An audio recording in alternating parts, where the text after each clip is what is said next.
Ephesians 2, 1 through 2a, the Amplified Classic.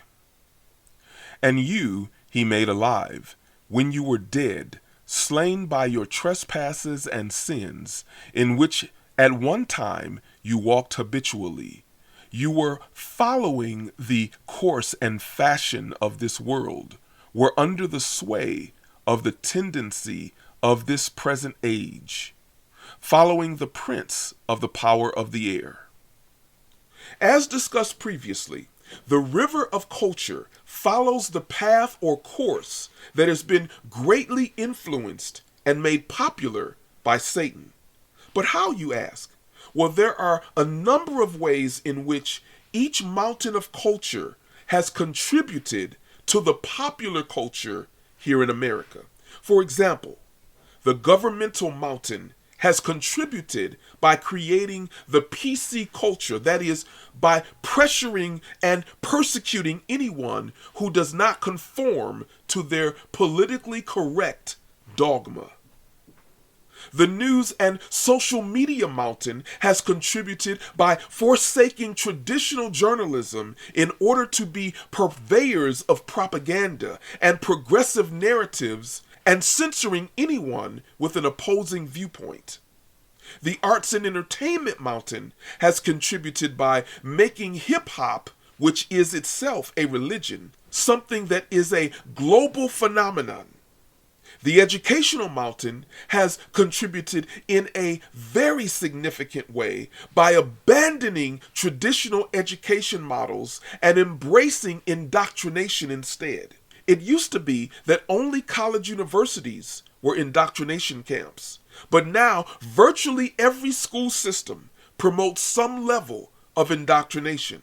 This is significant because virtually no one escapes this systemic re-education which disposes of God, the Bible, and traditional morals and embraces the religions of humanism and progressivism.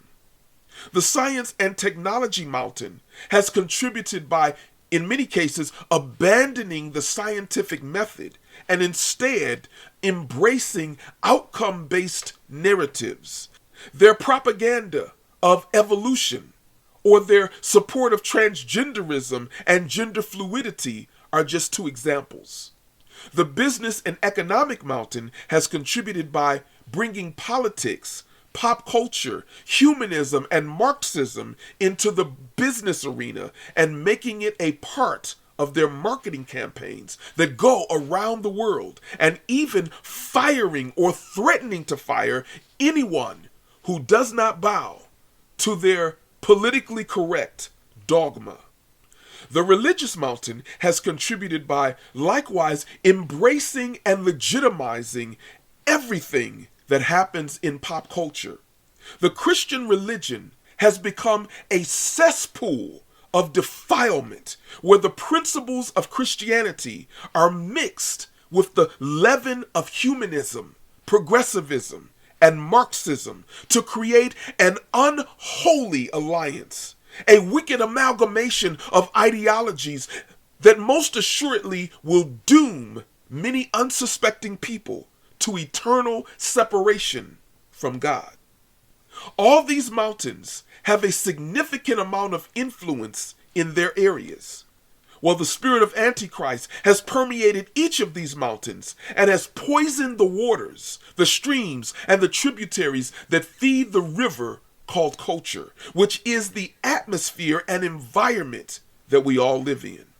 As a citizen of heaven, it is very important for you to understand this concept so you will know the essence of what the kingdom of heaven is at war against. You see, most Christians and most spiritual leaders have no concept of the true nature of the spiritual war that we are engaged in.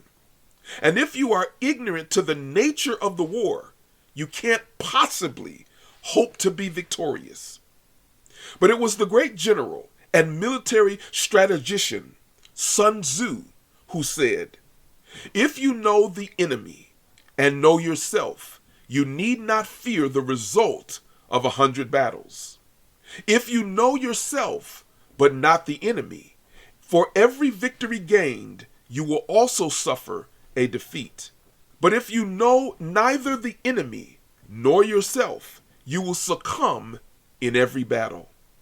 May we be awakened out of our lethargy and sleep so we can understand the nature of the war that we're truly in, so God can begin to use us as cultural warriors to push back and fight against the wicked ideologies that pervade our culture. The enemy has a way of making us feel helpless and powerless in the face of the giants of culture. But as we unite against the common enemy, that is satanic ideology, and begin to speak the truth in love and confront his lies and deception, then we can begin to change the course and path of this nation, and in the process save many people from certain and eternal destruction.